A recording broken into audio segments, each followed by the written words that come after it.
So this meal is inspired, isn't it, by your mum? Yeah, actually, we're gonna do like today okra with rice. We chose that favorite food for me actually because when I cook this okra with rice, I remember a lot of story. This food actually we're gonna cook today is I remember when I was like very young, my mom teach me how to do it, and then I'm happy to teach others people to do it because this is the favorite food in Syria. I hope you're gonna enjoy, guys. I'm gonna show you how to do okra with rice today.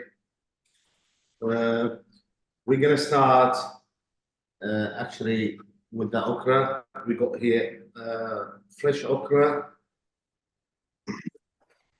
The only we're gonna do, we're gonna take off that end, like the end first. Yeah, yeah.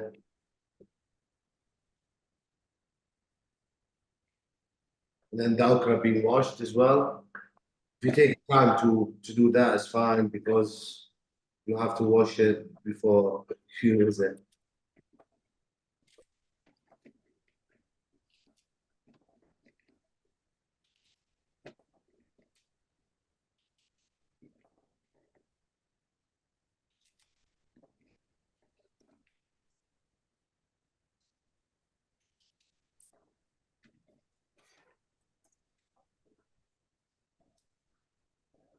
So yeah, this is chopping all the ends off his okra. We've pre-washed all of our things. So if you want to wash yours at home, please do that. We throw the end one, don't need it. To do like half, cut in the half.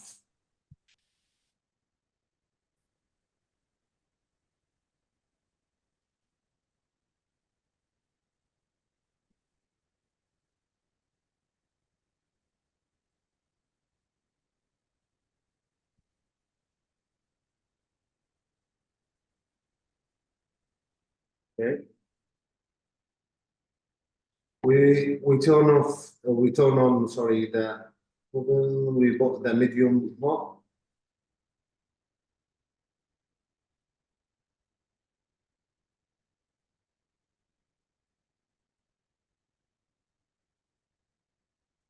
Yeah.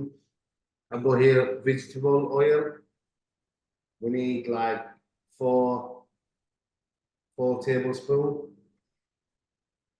1, 2, 3, 4.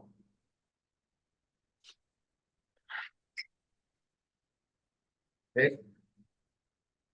Now we add the okra.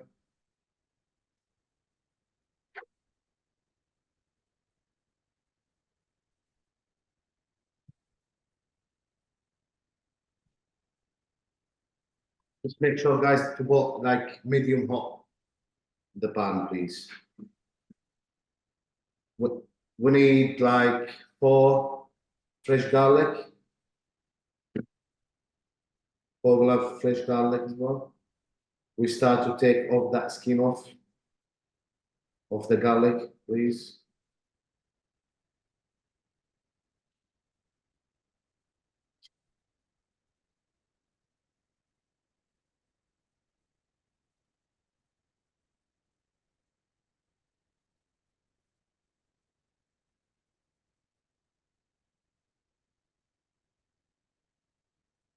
Just give it a go like that. And then we start to do the garlic slice. Cinnamon garlic. Very nice slice.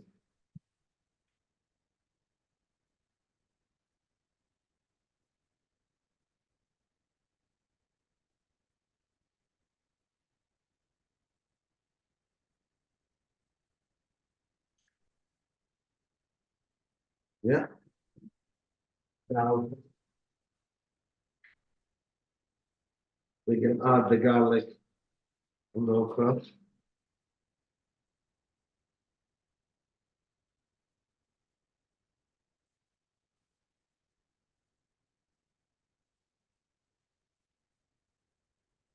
So there's a question about the aqua seeds. No, we leave the seeds in, Tia. The aqua seeds just stay in.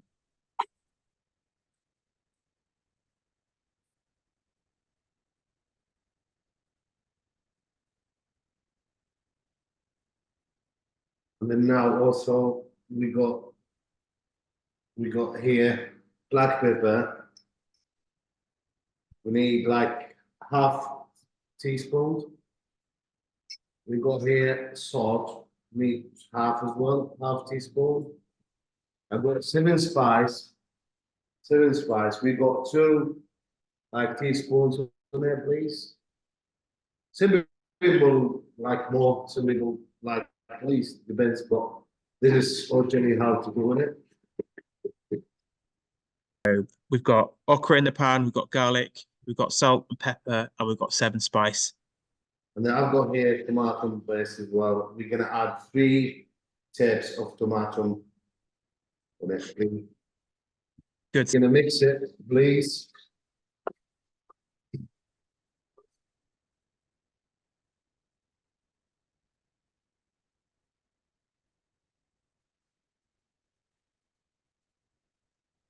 Yeah, and then I've got here cold water, 1.5 cups, please.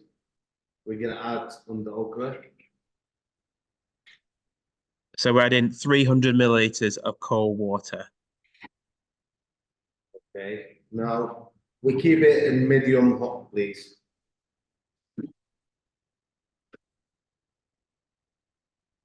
Then we put the cover on it, please, and then keep it now.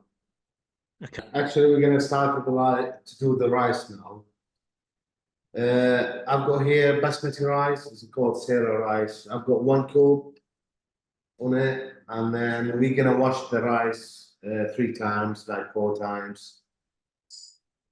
Yes, because it's so important, we need to wash it. I Yeah. also everyone can see the rice. We're gonna wash it 3 times, please, in hot in the cold water. So just what Anas does that. So we wash the rice for a few reasons. Partly it's just to remove any dirt that might be with the rice, but also it gets rid of some of the starch, which can make it really sticky.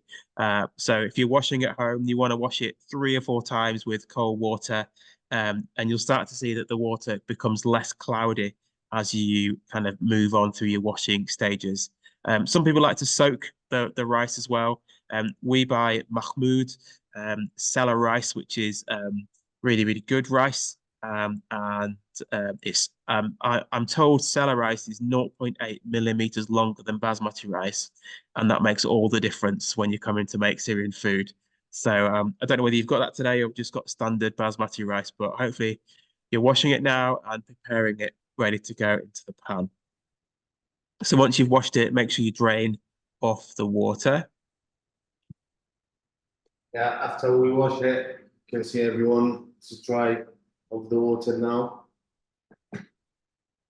We'll keep it here. And then we're gonna switch on the hot, about medium hot, please. We're gonna put on medium hot, and then I've got here.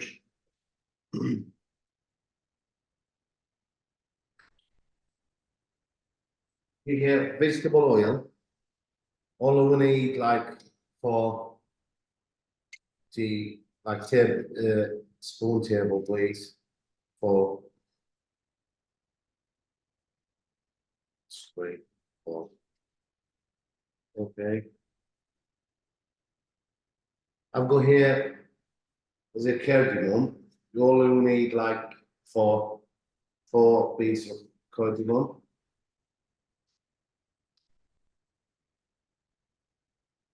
Got here stick cube, vegetable one. Yeah, you can add like chicken one. You can add beef one. Depends what you like. But I used to cook with the vegetable one.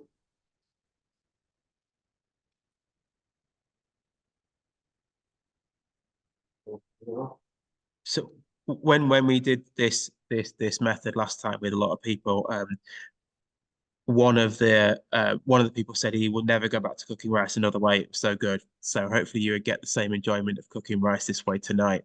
So we're just adding one stock cube into the rice tier. Yeah. And then I've got here salt. I'm gonna add like half teaspoon salt. Okay.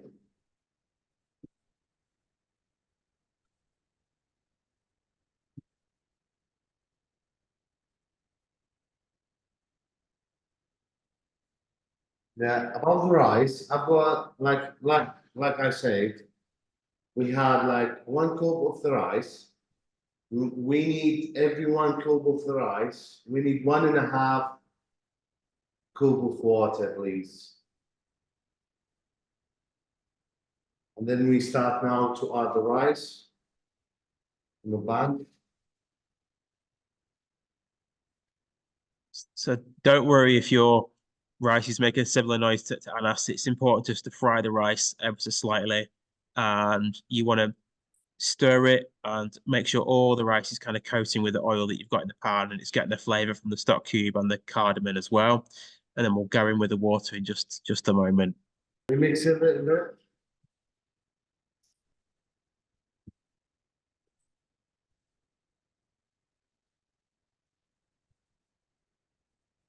We've got 1.5 water. We're gonna add it in the rice, please.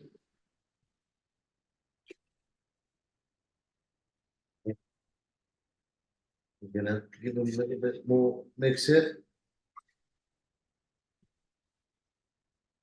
I'm gonna show you how to do this. I see the rice with the water.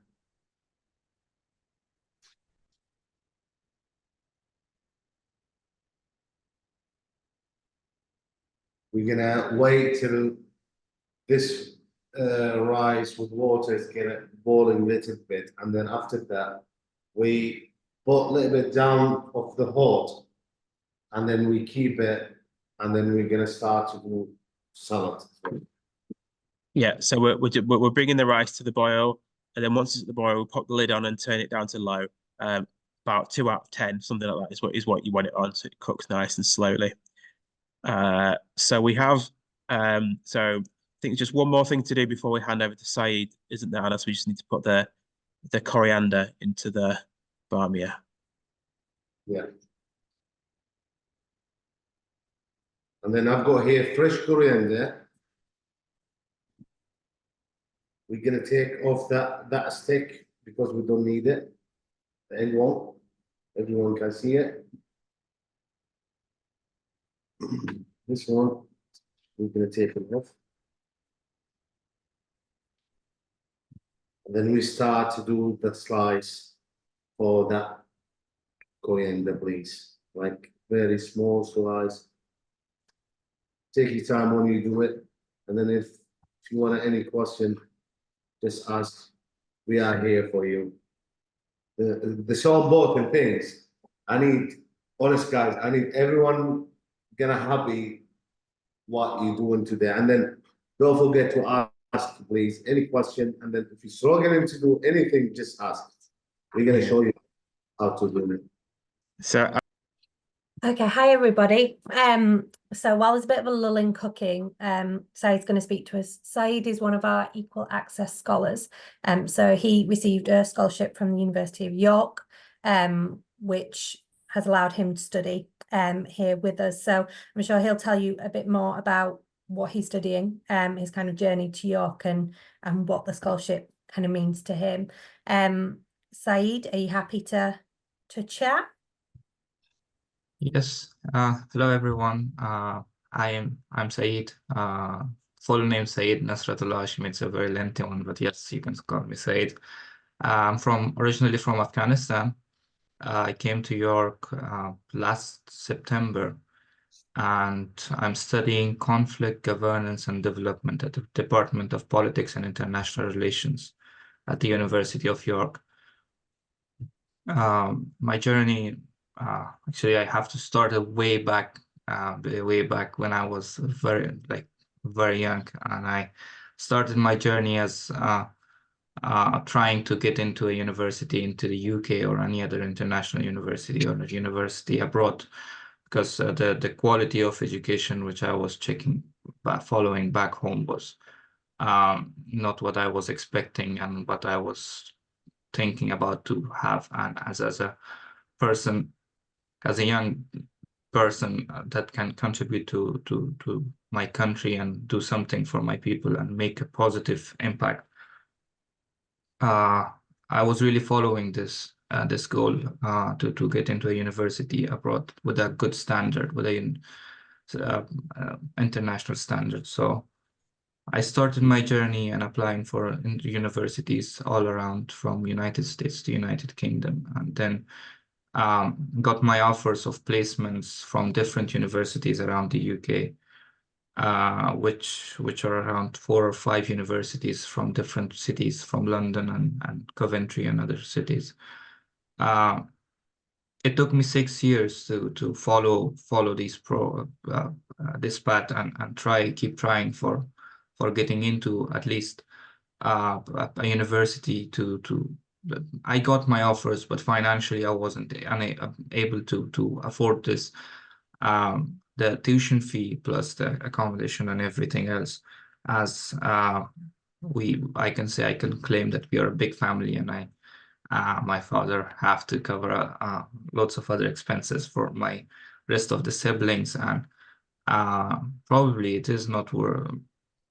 It's something that a person working in Afghanistan can't afford, and for me as a youngster, as a person who didn't have enough experience, I couldn't get into an organization that I can earn something, or at least get something that I can afford my education here.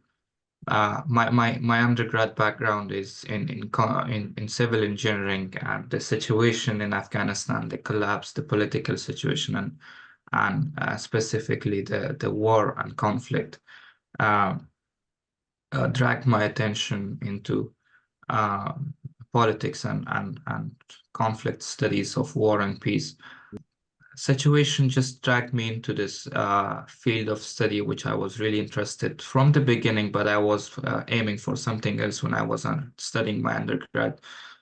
Then after my graduation, I find myself, I was involved in some kind of social and political activities back home with the presidential elections and parliamentary elections, campaigns and all those activities, social and civil activities in my country. Then I applied to University of York, as I had a good understanding of the University of York. I had my uncle studying here at 2000s, and he also studied at the politics department. Then I was following University of York from a very long time. I've applied, I got my placement offer. Then I got the scholarship as well, which was a very lucky one, and it was, to be honest, one of the best moments in my life, and one of I really still can't imagine what have I behaved when I got the news that I got the scholarship. The scholarship meant a lot. Right now, if I go back and look into the past, that how did it really change my life was, I have become an independent person, from a person who was relying on the family and on my parents to even support my daily life. And to be honest, the level of problems that a youngster was facing in Afghanistan, from the security threats to being a person not able to get into a job, secure a job, or continue education beyond your bachelor's degree. It's very limited. There are limited opportunities available, less than 0.5% opportunities, even if you can afford those education to get into a master's and PhD, I think, which would be 0.05%. And from this statistics, I think it makes it clear that there was no hope for me getting into something that I am right now. And the Equal Access Scholarship was something very, to be honest, I can say it was expected from me. I wasn't expecting it from any specific address, but overall, it was something that I had in my heart, in my mind, that there is something there is an existence of something that I can achieve and I can work hard for it. And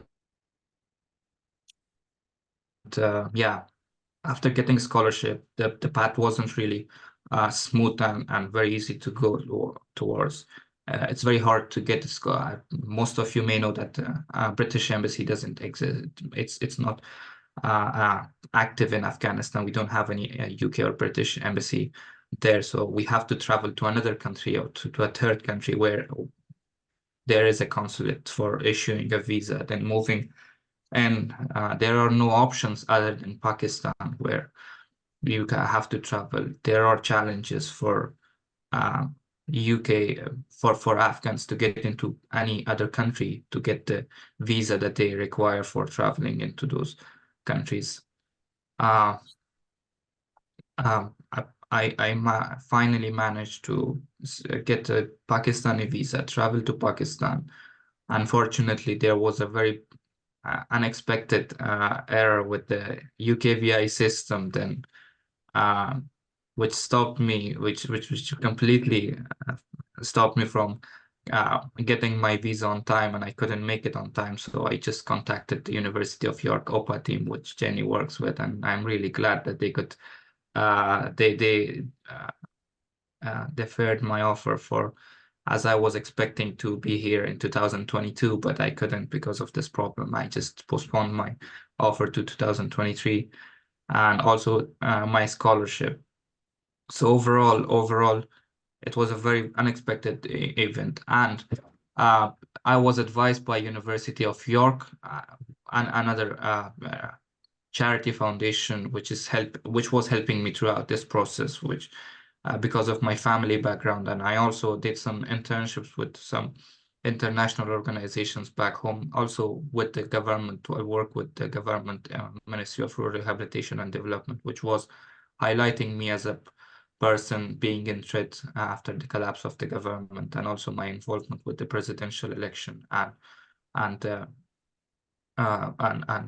supporting the parliament, being a member of a campaign for the parliament elections. So I was in contact with the charity foundation, which they were helping me with my issues regarding visa and legal issues, which I was facing throughout this journey.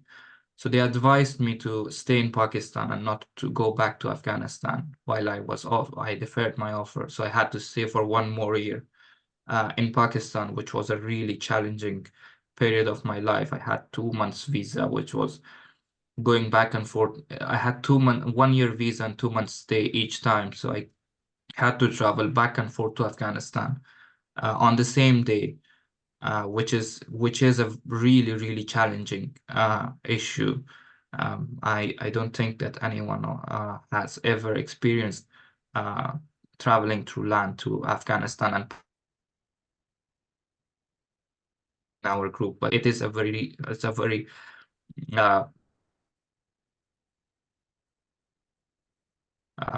yeah, those days are past now, and I'm really glad that I made it here.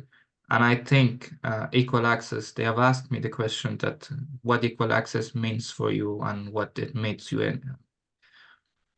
I really don't have any straightforward answer to that, but what I can say is that whatever I'll be in the future, and it's a bridge for me that connects my past into my future and my goals that I had in my heart and in my brain. Whatever I will achieve will be from the equal access, and I'm really grateful to what I have and the great community at York and OPA team, which really did the unexpected. Saeed, thank you so much for sharing that. I think it's amazing to hear your journey and the fact that it was delayed and you were trapped in another country. I mean, it's pretty incredible. And the fact that you're determined and you've come here and you're making the most of your studies, and as you say, it's this bridge to your future, bridge to your past. I know we've got to get on with the cooking, but just thank you for sharing that with us. And yeah, back to Rob and Chef Anas. Yeah, we check the rice first, please, because if anyone can see the rice, just give him a little bit cold, and then just don't forget to put, like, it's very, very low, very down the hot, because I don't want to burn the rice, guys. And then this is the okra. So okay now, and then now, very quick, we're gonna start to do the Arabic salad, please. I've got here is a fresh onion, lemons. I've got cucumber. I've got fresh tomato, and then olive oil, please. We're gonna start to do the tomato first. You have 1, 2, 3. I do slice first, and then very small piece.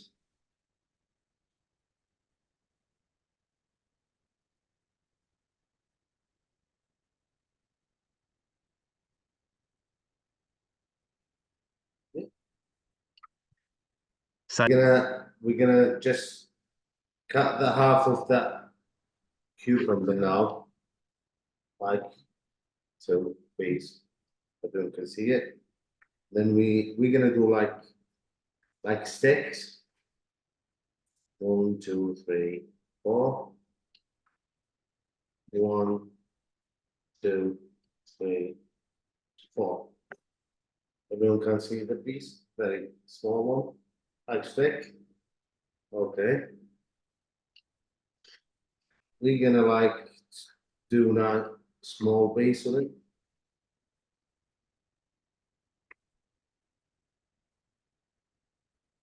Take your time when you do it, it's fine.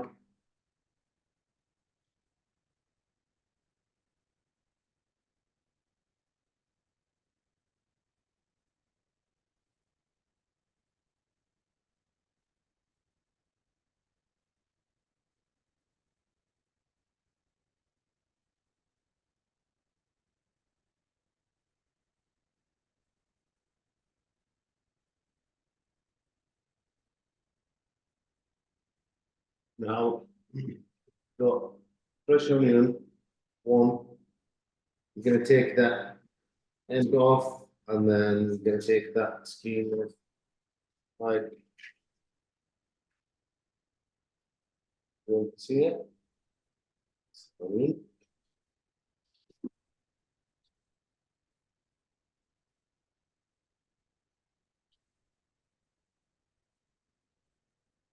Like tomato, you do a slice first. 1, 2, 3, 4.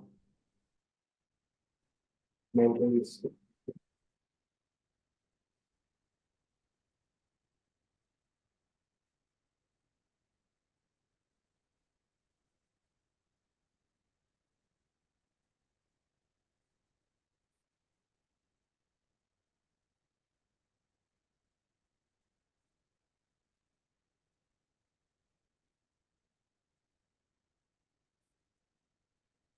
Yeah. Pan for the salad. We'll move to the pan now. Mix it.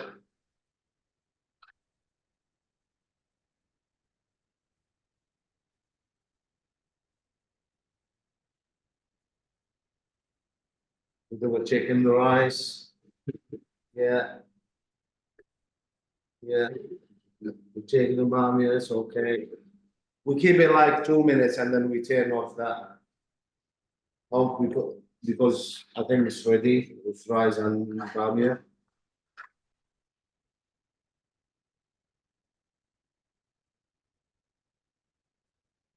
And I've got here parsley, fresh parsley.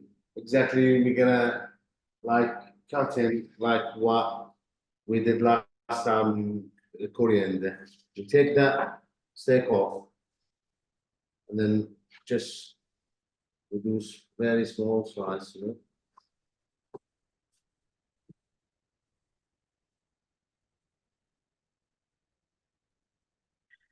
You can see it now. We're gonna add this parsley in the onion and the onion and become the tomato.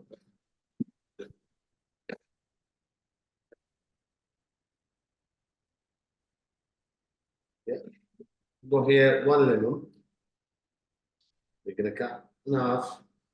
For lemon, you can use that lemon juice machine, or I prefer just you're gonna feel nice fresh soda, just like that.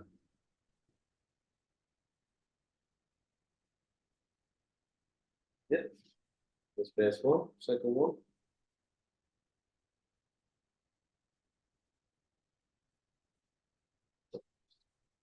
And I'm gonna add half teaspoon salt on it. And we're gonna mix it.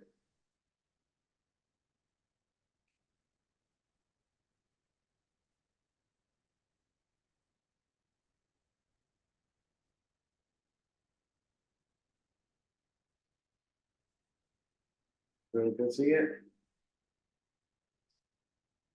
We're gonna add like two or three, but it's okay, two spoon like olive oil on it.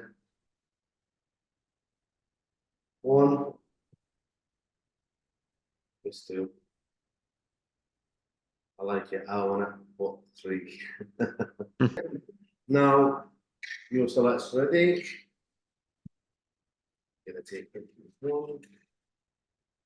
We turn it off. Because the bam is ready now, ready to serve it.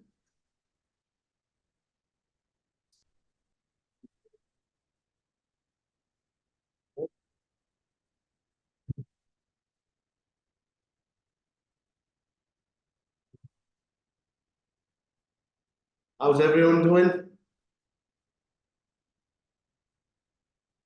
What I do say, guys, don't forget, I forgot, sorry, to say, I forgot to tell you, you can keep like coriander or parsley, just one base of spare for to do that design of the rice, please. Just one. So can I like flour? Okay, so we've got everything made now. The bamia is ready, the rice is ready.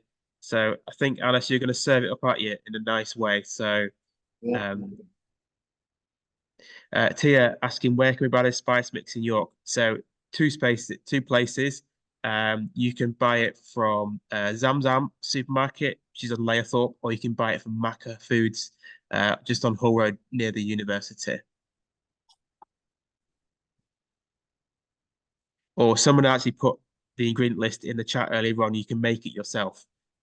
It has allspice, black pepper, cinnamon, ground cloves, coriander, cumin, and nutmeg in it. Yeah, and then also if anyone is struggling to find civil spice, please contact Ya Halamatam. I'm gonna do deliver it for anyone you need, please, because I live in New York. I'm happy to help anyone struggling to find anything. Thank you, Anas. We're gonna start to do the rice. So stuffing the rice into a bowl or ramekin. Just give him a little pot. Hold the plant like that. Okay.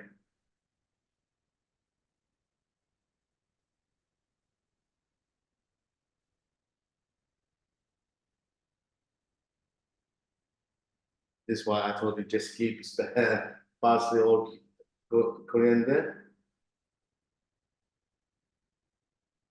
Okay. Then I've got the okra now.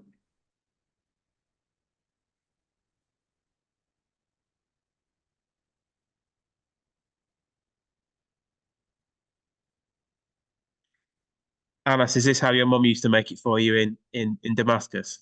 Yeah, I remember now. I love my mom, Rob. I can't wait to see my mom again. Mhm. The first question I'm gonna ask my mom, please, can you do okra and rice for me, my dinner, please, my mom? Hmm. Keep one with tomato for to do some design.